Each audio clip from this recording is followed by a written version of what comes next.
Hello guys, welcome back to engineering girls. Sorry for इतना delay होने के लिए यूनिट 2 के लिए, बट देर आए दुरुस्त है। तो हम स्टार्ट करते हैं अपना unit 2 which is cyber crime. So it's syllabus includes mobile and wireless device introduction, proliferation of mobile and wireless devices, trends in mobility, credit card frauds in mobile and wireless computing era, security challenges posed by mobile devices, registry settings for mobile devices, authentication service security, attacks on mobile phones, mobile devices, security implication for organization measures for handling mobile, and organizational security policies and measures in mobile computing era. So let's get started. तो हम start करेंगे अपना introduction से to mobile and wireless devices. Mobile and wireless devices क्या होता है आप सभी जानते होंगे। ये हमारा मॉडर्न टेक्नोलॉजी का बहुत ही बड़ा पार्ट है जो आजकल हर कोई मोबाइल डिवाइसेस का यूज़ करता ही है अपने हर काम के लिए। तो ये फैसिलिटेट करता है कम्युनिकेशन को, जिससे हम इंफॉर्मेशन को एक्सेस कर सकते हैं और एंटरटेनमेंट पर्पस के लिए इसको यूज़ करते हैं। मोबाइल डिवाइसेस की डेफिनेशन क्या है? Mobile devices portable computing device हैं जैसे स्मार्टफोन्स, टैबलेट्स या लैपटॉप्स जो बिना किसी कांस्टेंट फिज़िकल कनेक्शन के ये ऑपरेट किए जाते हैं और जहाँ पे डेटा ट्रांसफ़र जो है बहुत क्विक होता है। वायरलेस डिवाइस क्या होता है? वायरलेस डिवाइसेस वो हैं जो फिज़िकल कनेक्शन के बिना ही कम्युनिकेट करते हैं ये भी, लेकिन ये वायरलेस टेक्नोलॉजी का यूज़ करते हैं जैसे वाईफाई हो गया, ब्लूटूथ हो गया और सेलुलर नेटवर्क्स। अब इसमें आते हैं हमारे मोबाइल डिवाइसेस, वायरलेस डिवाइस भी होता है और फिर wireless headphone, smart home devices, Bluetooths वगैरह जो भी विदाउट एनी जो वायरलेस टेक्नोलॉजी का यूज़ करते हैं वो आते हैं वायरलेस डिवाइस में। अब इसकी इम्पॉर्टेंस क्या है मोबाइल और वायरलेस डिवाइस की? अब इम्पॉर्टेंस की कुछ रीज़न है कि क्यों इतनी इम्पॉर्टेंस है इसकी। कि पहला है कि कम्युनिकेशन और कनेक्टिविटी, कि कम्युनिकेशन और कनेक्टिविटी में हेल्प करता है। एजुकेशन और लर्निंग में हम कितना यूज़ करते हैं अपने मोबाइल्स का। ई कॉमर्स और मोबाइल बैंकिंग की जितनी भी ऑनलाइन शॉपिंग करते हैं सब इससे बहुत ही हेल्पफुल हो गया है और मोबाइल बैंकिंग ईज़िली कर सकते हैं हम इससे। दैन सोशल कनेक्टिविटी है, एज़ वी ऑल नो सब सोशल मीडिया चलाते हैं तो उसमें कितना यूज़र्स का, और नेविगेशन करने के लिए जीपीएस वगैरह के लिए भी हम आसानी से मोबाइल का यूज़ कर सकते हैं। दैन हमारा नेक्स्ट है proliferation of mobile and wireless devices. Proliferation का मतलब क्या होता है? प्रोलिफरेशन का मतलब है रैपिड इंक्रीज़ और wide spread use in devices का। ग्लोबली आजकल जितना ज़्यादा इंक्रीज़ यूज़ हो चुका है मोबाइल और वायरलेस डिवाइसेस का, that is known as proliferation. It has transformed various aspects of our lives, significantly impacting the communication, business, entertainment and daily activities. अब इसने हमारी लाइफ्स को कितना ज़्यादा इम्पैक्ट किया है, जिससे हमारी communication, business, entertainment, daily activities में हर एक चीज़ में कितना ज़्यादा रोल प्ले करता है मोबाइल डिवाइसेस। तो अब इस कुछ के की फैक्टर्स हैं जो इसकी प्रोलिफरेशन यानी रैपिड इंक्रीज़ के कारण बनते हैं। तो वो हैं हमारे टेक्नोलॉजिकल एडवांसमेंट्स। जितनी ज़्यादा टेक्नोलॉजी आजकल एडवांस हो रही है उसकी वजह से। नेक्स्ट है कनेक्टिविटी इम्प्रूवमेंट्स, कि इससे कनेक्टिविटी कितना डे बाई डे जो है वो हमारी इम्प्रूव हो रही है। अफोर्डेबिलिटी है कि आजकल मोबाइल फ़ोन्स इतने ज़्यादा अफोर्डेबल भी हैं। देन ऐप इकोसिस्टम, कि आपका इकोसिस्टम जो है वो बहुत आसान है, लार्ज स्क्रीन है, उसमें हम हर चीज़ अच्छे से मेंटेन कर सकते हैं, उसका समझना जो है वो ईजी है। तो ये हमारे कुछ फैक्टर्स हैं which leads to rapid increase. Then इसके एडवांटेजेस क्या है रैपिड इंक्रीज़ के? कि इसके कुछ अच्छे पॉजिटिव इम्पैक्ट्स भी हैं सोसाइटी पे, जैसे कम्युनिकेशन इन्हांस होते हैं, एजुकेशन में यूज़ होता है, हेल्थ केयर में इसका बहुत यूज़ किया जाता है, मेडिकल फील्ड हर जगह पे, और एंटरटेनमेंट के लिए हर कोई यूज़ करता है, बिज़नेस, कॉमर्स। तो बहुत सारे फैक्टर्स हैं जिनको आप एक्सप्लेन करके जो है वो अपने आंसर्स में लिख सकते हैं। देन इसके कुछ चैलेंजेस भी हैं। चैलेंजेस में आते हैं हमारे डिपेंडेंसी और health issues, environmental impact and privacy and security concern. अब ज़्यादा मोबाइल यूज़ करते हैं तो ऑब्वियसली हेल्थ पे इम्पैक्ट पड़ता है, जैसे हम सबकी मम्मियाँ कहती हैं, वैसे ही इन्वायरमेंट पे भी उसका इतना ही जो है वो एडवर्स इफ़ेक्ट पड़ सकता है। और प्राइवेसी और सिक्योरिटी कंसर्न्स तो एज़ यू ऑल नो होता ही है। अब कुछ ट्रेंड्स हैं मोबिलिटी के। ट्रेंड्स क्या हैं इसमें, टेक्नोलॉजी में जितने एडवांसमेंट्स हैं, हम कंज्यूमर के बिहेवियर में जो चेंजेस हैं और बिज़नेस मॉडल जितने इनोवेट होते जा रहे हैं, उसने जो है वो इस इमर्जिंग एरा में जो है बहुत सारी इनोवेशंस लाए हैं, जिसकी वजह से हमारे कुछ मोबिलिटी में ट्रेंड्स आए हैं। तो उसमें पहला है कि 5G टेक्नोलॉजी है। अब 5G टेक्नोलॉजी जो जैसे आजकल जो है वो 5G चल रहा है सबके फ़ोन्स में, तो ये बहुत अच्छी हाई स्पीड कनेक्टिविटी जो है वो ऑफ़र करता है। नेक्स्ट है हमारे इंटरनेट ऑफ थिंग्स। अब IoT डिवाइसेस जो हैं वो जो सबके पास लाइक होती हैं, IoT डिवाइस रैपिडली इंक्रीज़ हो रही हैं, जैसे हमारा स्मार्टफोन्स हो गया, होम्स हो गया, और वेयरेबल टेक्नोलॉजी जिसमें आती है, तो ये सब आता है IoT के अंदर। नेक्स्ट ऑगमेंटेड रियलिटी और virtual reality which is AR and VR, जिसने गेमिंग, एजुकेशन, ट्रेनिंग सबको जो है वो बहुत ज़्यादा जो है वो इन सारी चीज़ों को ट्रांसफॉर्म किया है। या अच्छा इंटरेक्टिव एक्सपीरियंस प्रोवाइड करता है कि गेमिंग में तो मतलब हमने सुना ही था AR VR का यूज़, लेकिन अब एजुकेशन और ट्रेनिंग्स में भी इसका बहुत यूज़ होता है। अब नेक्स्ट है मोबाइल पेमेंट्स और digital wallets. Mobile payments like हम जितना भी लाइक रेगुलरली डेली बेसिस पे यूज़ करते हैं, जीपे, पेटीएम वगैरह, ये फास्ट और कन्वीनियंट पेमेंट मेथड्स हमें प्रोवाइड करता है। अब नेक्स्ट फैक्टर है फोल्डेबल और फ्लेक्सिबल डिस्प्लेज़।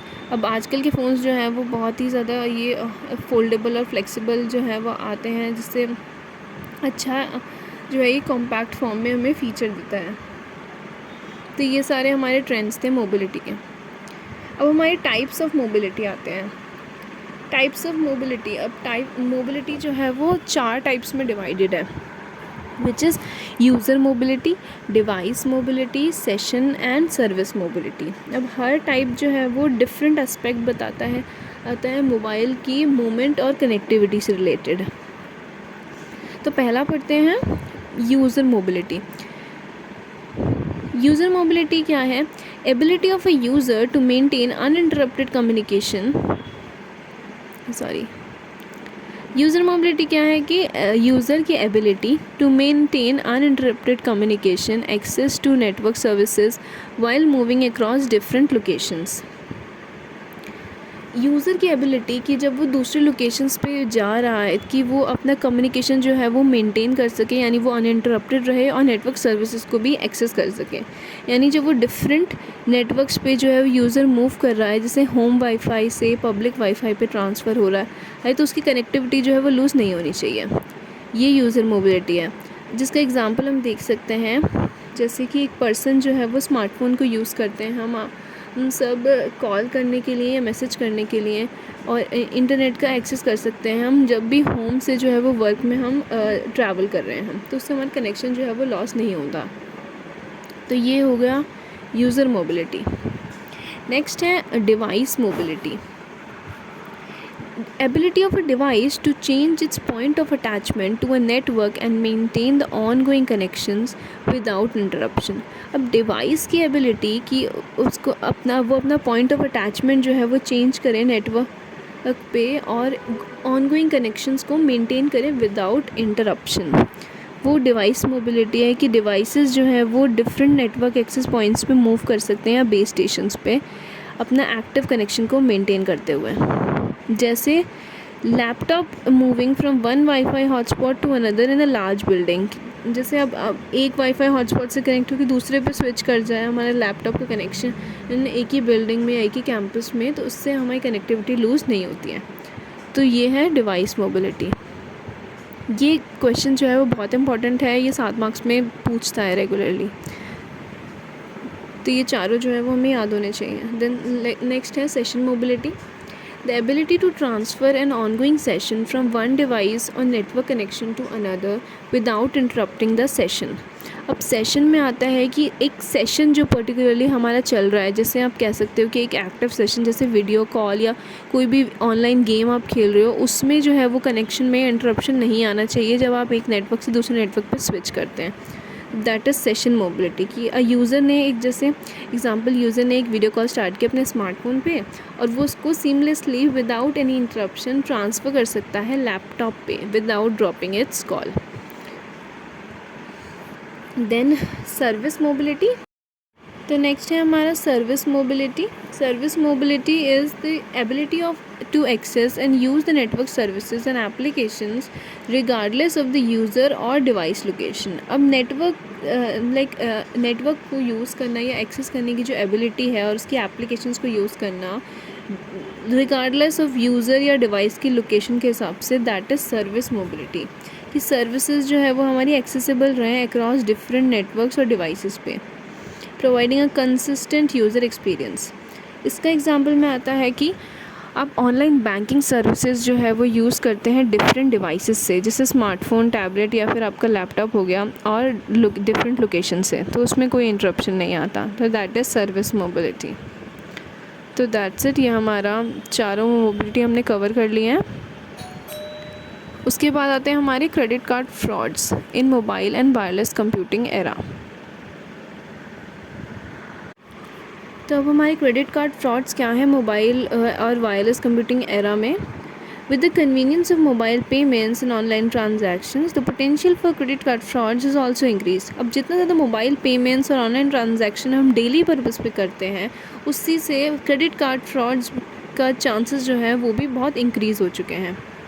क्रेडिट कार्ड का यूज़ तो करते हैं ना, तो उससे ही तो here is the overview of the type of credit card frauds and measures to overcome them in the mobile and wireless communication. तो अब हम यहाँ पे टाइप्स पढ़ते हैं और उसको क्रेडिट कार्ड फ्रॉड्स को कैसे ओवरकम कर सकते हैं।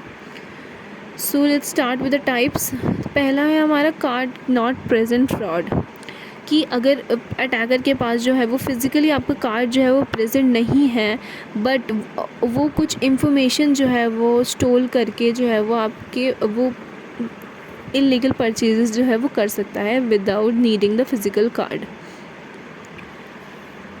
अब वो आपकी इंफॉर्मेशन जो है वो किसी भी मेथड से जो है वो लाइक उसको मिल जाए, वो या क्रेडिट कार्ड जो है वो आपका चोरी हो जाए, उससे इंफॉर्मेशन मिल जाए, तो उससे जो है वो परचेजेस कर सकता है।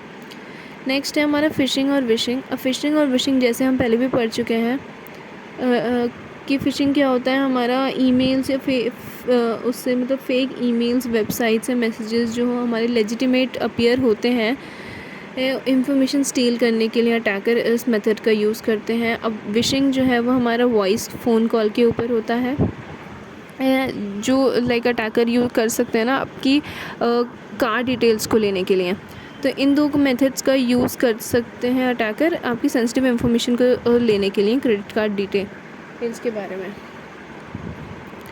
अब स्किमिंग होता है। स्किमिंग क्या होता है, क्रेडिट कार्ड इंफॉर्मेशन को कॉपी करना मैग्नेटिक स्ट्रिप से एक स्किमिंग डिवाइस का यूज़ करके। एक स्किमिंग डिवाइस होती है जिसमें मैग्नेटिक स्ट्रिप होती है, जिसमें अगर आप जो है वो क्रेडिट कार्ड अपना लाइक लगाओगे तो उससे वो जो है वो सारी इंफॉर्मेशन जो है वो कॉपी हो जाती है। तो वो जो क्रेडिट कार्ड की मशीन्स होती हैं जिसमें कार्ड इंसर्ट किया जाता है, उसको जो है वो किया जा सकता है, उससे स्किमिंग डिवाइस से रिप्लेस कर सकते हैं ये फ्रॉड करने के लिए। तो फ्रॉडस्टर वही स्किमिंग डिवाइसेस ATMs या गैस स्टेशन, पंप्स वगैरह और कहीं भी जो है वो इंस्टॉल कर सकता है आपकी क्रेडिट कार्ड डिटेल्स कैप्चर करने के लिए। नेक्स्ट है कार्ड क्लोनिंग। अब क्लोनिंग जैसा नाम से समझ आ रहा है कि कार्ड की डुप्लीकेट कार्ड बनाना, उसको स्टोलन कार्ड और मतलब जो भी इंफॉर्मेशन उसने चुराई होगी उससे जो है वो एक डुप्लीकेट कार्ड क्रिएट कर देना, जो लाइक फ़ेक कार्ड होगा लेकिन वो रियल की तरह अपीयर होगा, उसको यूज़ कर सकता है अटैकर। अब ये कुछ हमारे क्रेडिट कार्ड फ्रॉड्स थे। अब इनको मेजर करने के तरीके हैं। पहला है आपको स्ट्रॉन्ग ऑथेंटिकेशन मेथड्स जो है वो यूज़ करने चाहिए, जैसे 2 फैक्टर ऑथेंटिकेशन और बायोमेट्रिक ऑथेंटिकेशन का यूज़ करना चाहिए। 2 फैक्टर में लाइक वही OTP के साथ आप फिंगरप्रिंट का यूज़ कर लें, और बायोमेट्रिक में फेस स्कैन, आइरिस स्कैन वगैरह का यूज़ करना चाहिए, ताकि आपका ये क्रेडेंशियल्स जो हैं वो सिक्योर रहें। नेक्स्ट है सिक्योर पेमेंट टेक्नोलॉजीज़। अब कुछ सिक्योर पेमेंट टेक्नोलॉजीज़ भी आते हैं, जैसे कॉन्टैक्टलेस पेमेंट्स करो या EMV चिप कार्ड्स आते हैं, इनका यूज़ करना चाहिए। नेक्स्ट है फ्रॉड डिटेक्शन सिस्टम्स। अब रियल टाइम मॉनिटरिंग और behaviour analytics, fraud detection system का यूज़ करना चाहिए आपको क्रेडिट कार्ड फ्रॉड से बचने के लिए। तो ये थे हमारे इसके मेजर्स। नेक्स्ट है हमारा security challenges posed by mobile devices. A widespread use of mobile technology has introduced numerous security challenges. अब मोबाइल टेक्नोलॉजी का यूज़ करने की वजह से अब बहुत सारे जो है वो सिक्योरिटी चैलेंजेस भी आते हैं, जिससे हमें सिक्योरिटी जो है वो उस पर थ्रेटन पड़ता है। तो हमारे कुछ चैलेंजेस हैं, जैसे पहला है हमारा डेटा ब्रीचेस। डेटा ब्रीचेस में क्या है, हमारा unauthorized access to sensitive data stored on mobile devices. अब हमारे मोबाइल डिवाइसेस में जो हमारा सेंसिटिव डेटा, हमारी कुछ पर्सनल डेटा इंफॉर्मेशन है, उस पे जो है वो अनऑथराइज्ड एक्सेस हो जाना, that is data breach. Mobile devices often store vast amount of personal and corporate data, so lost or stolen devices can lead to data breaches if proper security measures are not taken. Mobile devices में बहुत सारी personal और corporate data होता है, तो अगर वो हमारा चोरी हो जाता है तो उससे डेटा ब्रीचेस के चांसेस बढ़ जाते हैं। नेक्स्ट है वैसे ही phishing attacks, attempts to deceive user into revealing sensitive information through fraudulent communications. Phishing attacks जैसे हम अभी तक पढ़ते आए हैं कि इंफॉर्मेशन निकलवाने का जो है वो तरीका है फ्रॉडलेंट कम्युनिकेशन के थ्रू।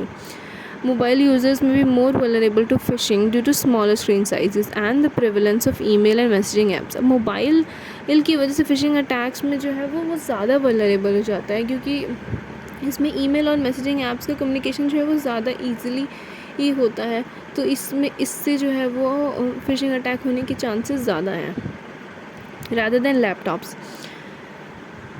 नेक्स्ट है unsecured wifi networks.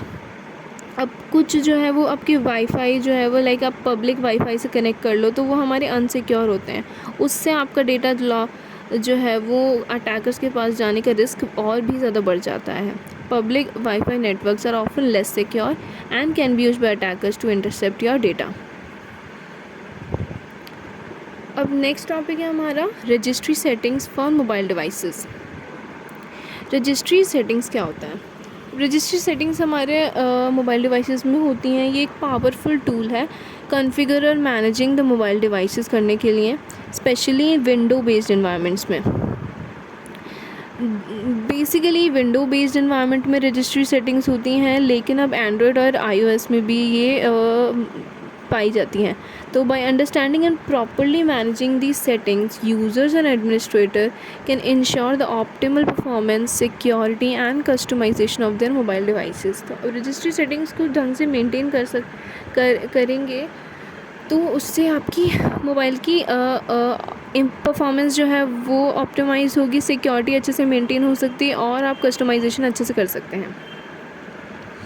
Modern mobile devices जैसे एंड्रॉयड और iOS जो है वो रजिस्ट्री का उस तरीके से यूज़ नहीं करते जैसे विंडो यूज़ करता है। उसके पास अपने खुद के जो है वो कॉन्फ़िगरेशन और मैनेजमेंट मेथड्स नहीं होते हैं, विंडोज़ के पास बेटर होते हैं।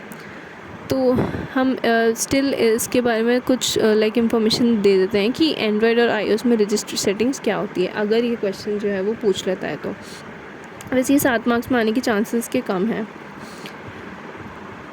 While Android and iOS may do not have a registry system like Windows, configuration and management are handled through other means. अब क्योंकि एंड्रॉयड और iOS में रजिस्ट्री सिस्टम विंडोज़ की तरह नहीं होता, तो कॉन्फ़िगरेशन और मैनेजमेंट को हैंडल करना जो है वो दूसरे तरीके से होता है इसमें। तो एंड्रॉयड में क्या करते हैं, ये शेयर प्रेफरेंस का यूज़ करता है for app specific settings and system setting API for global settings. iOS में क्या होता है, ये यूज़र डिफ़ॉल्ट्स का यूज़ करता है for app specific settings and configuration profiles for device wide settings के लिए। तो ये कुछ पॉइंट्स हैं जो आप याद कर सकते हैं। अब इन रजिस्ट्री सेटिंग्स को कॉन्फ़िगर कैसे करते हैं? पहला है एक्सेसिंग द रजिस्ट्री को कैसे एक्सेस करते हैं कि रजिस्ट्री एडिटर ऐप होता है जो अवेलेबल होता है डिवाइस पे, उसको यूज़ करके और connect the device to computer and use a desktop based registry editor. या तो आप जो है वो इसका एडिटर ऐप जो है वो डिवाइस पे डाउनलोड करें, या तो डेस्कटॉप बेस्ड रजिस्ट्री एडिटर का यूज़ कर सकते हैं। नेक्स्ट है हमारा backup before changes.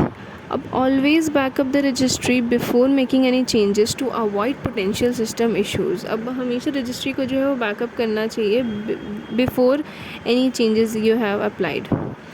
Then editing keys and values, navigate to the specific path, edit the necessary keys and values and save the changes. Reboot the device if required to apply new setting. अब new setting apply करने के लिए आपको हमेशा device reboot करने को ही बोलता है, वो करना इम्पोर्टेंट है। तो ये थी हमारी रजिस्ट्री सेटिंग्स। नेक्स्ट है हमारा authentication service security. Authentication services are crucial for ensuring that users are who they claim to be before granting access to sensitive system or data. अब authentication का मतलब जैसे हम पढ़ चुके हैं, authentication क्या होता है हमारा, कि किसी भी सिस्टम किसी भी यूज़र को एक्सेस देने से पहले उसको ये इंश्योर करना कि जो वो क्लेम कर रहे हैं वो वही हैं या नहीं. किसी भी मतलब लाइक हम अपने सेंसिटिव सिस्टम या डेटा का एक्सेस देने से पहले ये इंश्योर करेंगे ना कि वो सही पर्सन है या नहीं. तो securing the services is essential है to prevent unauthorised access and potential breaches. अब अनऑथराइज्ड एक्सेस को प्रिवेंट करने के लिए और पोटेंशियल ब्रीच ना हो, हमारा डेटा ब्रीच ना हो, उसके लिए ये authentication service security is very very important. तो हमारे इसके की एस्पेक्ट्स हैं. पहला है हमारा मल्टी फैक्टर ऑथेंटिकेशन. अब मल्टी फैक्टर ऑथेंटिकेशन वही कि वो 2 या 2 से ज़्यादा वेरिफिकेशन फैक्टर्स लेता है, जिसमें आता है हमारे 3 चीज़ें कि समथिंग यू नो, जैसे हमारे पासवर्ड्स और pins, something you have and something you are, biometrics, fingers वगैरह, fingerprints. Then is biometric authentication. Multi factor के बाद आता है बायोमेट्रिक ऑथेंटिकेशन, जिसमें हमारा ये यूनिक बायोलॉजिकल कैरेक्टर्स को यूज़ करता है, जैसे fingerprint scans, facial recognition and voice recognition, जिससे high level of security provide करता है. Third factor is encryption and secure communication. ये इंश्योर करता है कि ऑथेंटिकेटेड डेटा जो है वो स्टोर्ड और ट्रांसमिट हो सिक्योरली बाय कुछ प्रोटोकॉल्स का यूज़ करके, जैसे TLS प्रोटोकॉल है. ये सेंसिटिव इंफॉर्मेशन को प्रोटेक्ट करता है from being accessed by unauthorised parties, ensures that data integrity and confidentiality during the transmission and storage. अभी डेटा की इंटीग्रिटी, कि डेटा वही ओरिजिनल है, उसकी कॉन्फिडेंशियलिटी को इंश्योर करता है ट्रांसमिशन और स्टोरेज के दौरान. तो ये हमारा सिक्योर कम्युनिकेशन के अंदर था. तो ये 3 पॉइंट्स हमारे की एस्पेक्ट्स थे ऑथेंटिकेशन सर्विस सिक्योरिटी के. Multi factor authentication, biometric. Next है हमारा attacks on mobile phones, which is mobile phones पे कैसे कैसे हमारे अटैक्स हो सकते हैं. तो मोबाइल फ़ोन्स जो कि एसेंशियल टूल है communication, banking, excessive sensitive information के लिए, तो has become a prime target है for various cyber attacks. Mobile phones तो बहुत ही ज़्यादा प्राइम टारगेट बन चुका है साइबर अटैक्स के लिए. तो हमारे इसमें क्या क्या अटैक्स होते हैं. पहला हमारा फ़िशिंग अटैक्स है. वही की इंफॉर्मेशन को जो है वो लाइक यूज़र से इंफॉर्मेशन निकलवाना, उसकी पर्सनल इंफॉर्मेशन जो है वो रिवील कर लेना, जैसे यूज़र नेम, पासवर्ड या उसकी credit card numbers without their knowledge. इसमें हमारे 3 टाइप आते हैं. SMS phishing, that is smishing, email phishing and malicious links के थ्रू. तो स्मिशिंग में क्या होता है, ये फ्रॉडलेंट टेक्स्ट मैसेज जो है वो भेजा जाता है जो क्लेम करता है as a legitimate one, and और उसमें जो है वो लिंक प्रेजेंट होती है, तो लाइक उसको क्लिक करने से टेक्स्ट मैसेज में वो जो है वो आप जो है वहाँ पे फ़िशिंग अटैक में फंस जाते हैं. नेक्स्ट है email phishing. Emails that mimic legitimate companies to steal the information. अब जो लेजिटिमेट कंपनी की तरह अपीयर होती है ईमेल की, जो है वो ट्रस्टेड सोर्स से आया है, तो वो जो है वो आपकी इंफॉर्मेशन स्टील कर सकता है. और मैलिशियस लिंक्स के थ्रू भी. अब लिंक्स जो फेक वेबसाइट्स पर रिडायरेक्ट कर देंगे आपको, जिससे आपकी लॉगिन क्रेडेंशियल आपने वहाँ पे डाली तो वो कैप्चर हो जाती हैं. तो ये फ़िशिंग अटैक्स थे. अब नेक्स्ट है हमारा मालवेयर अटैक्स. मालवेयर अटैक्स में आते हैं हमारे malicious software design to harm devices और steal the information. Malicious software जो डिज़ाइन किए गए हैं डिवाइसेस को हार्म करने के लिए और इंफॉर्मेशन स्टील करने के लिए, तो ये मालवेयर अटैक्स आते हैं.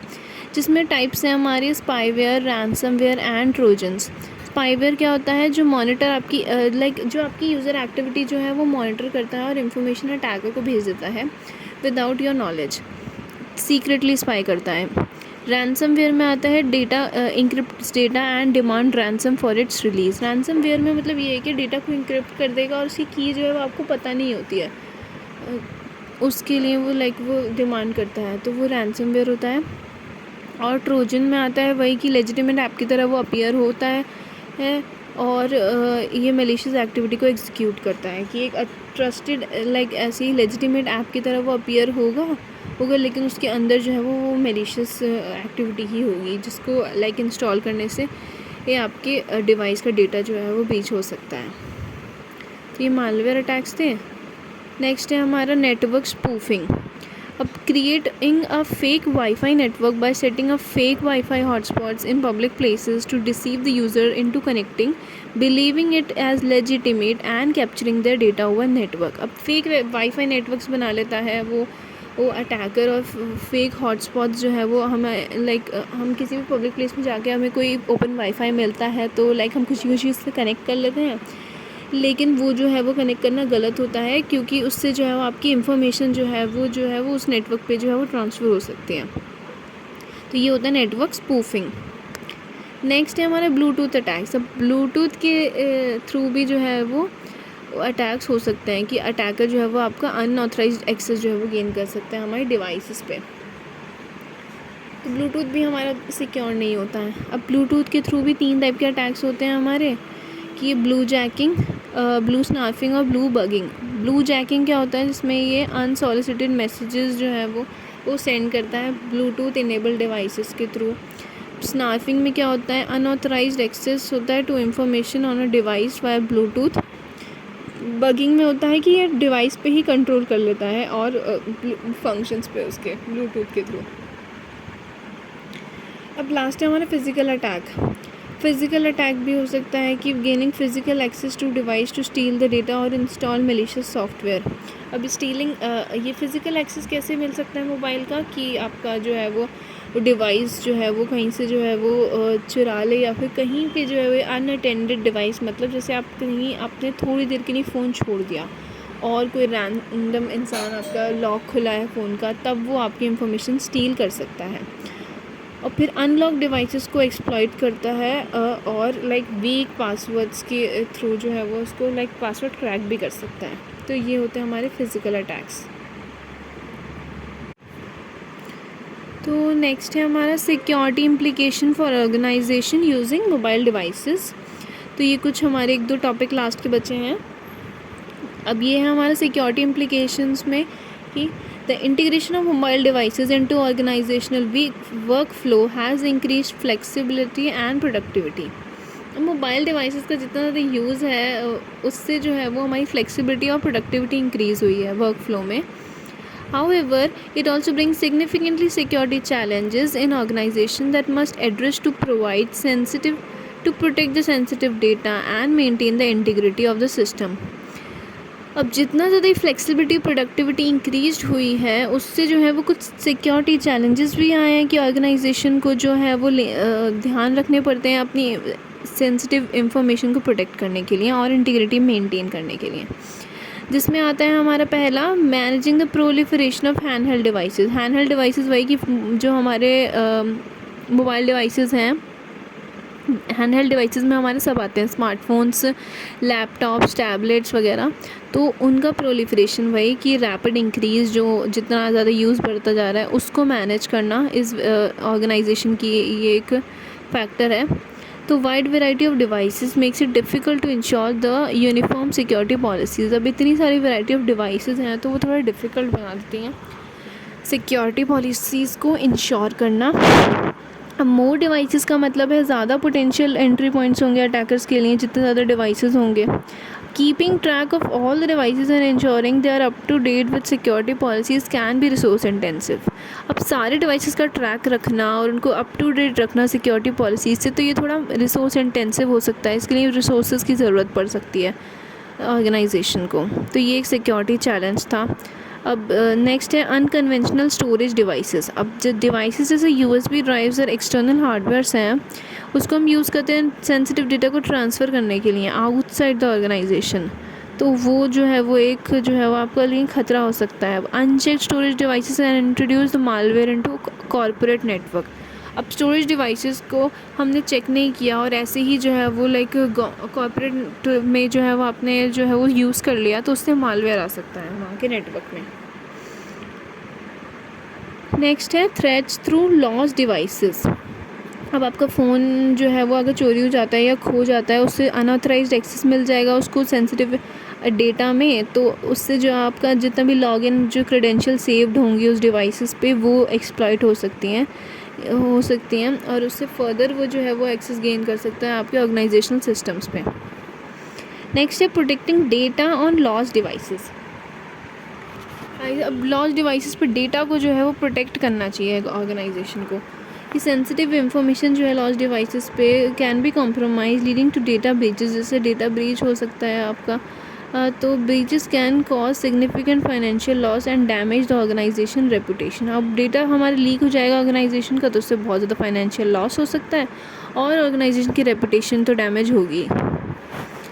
नेक्स्ट है एजुकेटिंग द यूज़र। अब ऑर्गेनाइजेशन का काम क्या है, मतलब यूज़र्स को ज़्यादा से ज़्यादा जो है वो एजुकेट करना। अवेयरनेस जो है वो की कमी की वजह से सिक्योरिटी के बारे में लोगों को अवेयरनेस नहीं है, अच्छी प्रैक्टिसेस वो यूज़ नहीं करते, उसी की वजह से जो है वो ज़्यादा से ज़्यादा सिक्योरिटी इंसिडेंट्स होते हैं। Users who are not educated about security threats are more susceptible to phishing attacks and social engineering attacks। जिसको पता नहीं होगा वो तो ज़्यादातर जो है वो फिशिंग और सोशल इंजीनियरिंग अटैक्स में फंस जाते हैं। तो इसलिए एजुकेट करना बहुत ज़्यादा इंपॉर्टेंट है। Develop and communicate clear policies regarding the use and security of mobile devices and implement regular training programs to educate the employees about mobile security risk and best practices। तो ज़्यादा से ज़्यादा training programmes use करने चाहिए employees को educate करने के लिए। तो ये लास्ट हमारा टॉपिक है ऑर्गेनाइजेशन मेजर्स है मोबाइल डिवाइसेस को हैंडल करने के लिए, कि ऑर्गेनाइजेशन को क्या क्या मेजर्स लेने चाहिए। अब to effectively manage and secure the mobile devices within an organisation, ये एक एसेंशियल है कॉम्प्रिहेंसिव सेट ऑफ मेजर्स लेना डिवाइस के मैनेजमेंट, प्रोटेक्शन और यूज़र एजुकेशन करने के लिए। तो पहला है हमारा managing the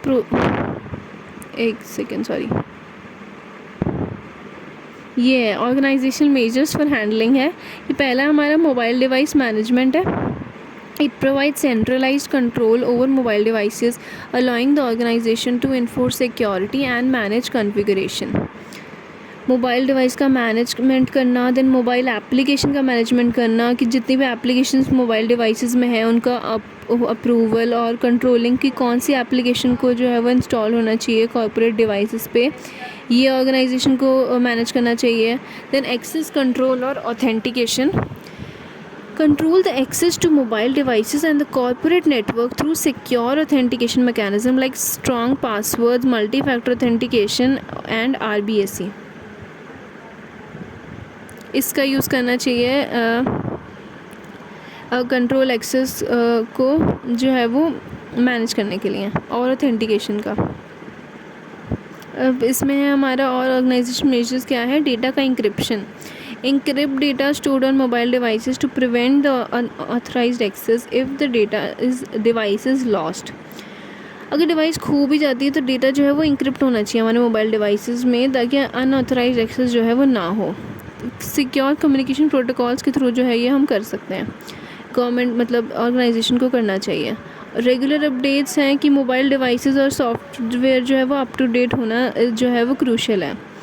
then user education and training, वही कि एम्प्लॉयज़ को एजुकेट करना चाहिए सिक्योरिटी रिस्क के बारे में और बेस्ट प्रैक्टिसेस का यूज़ करना चाहिए उनको।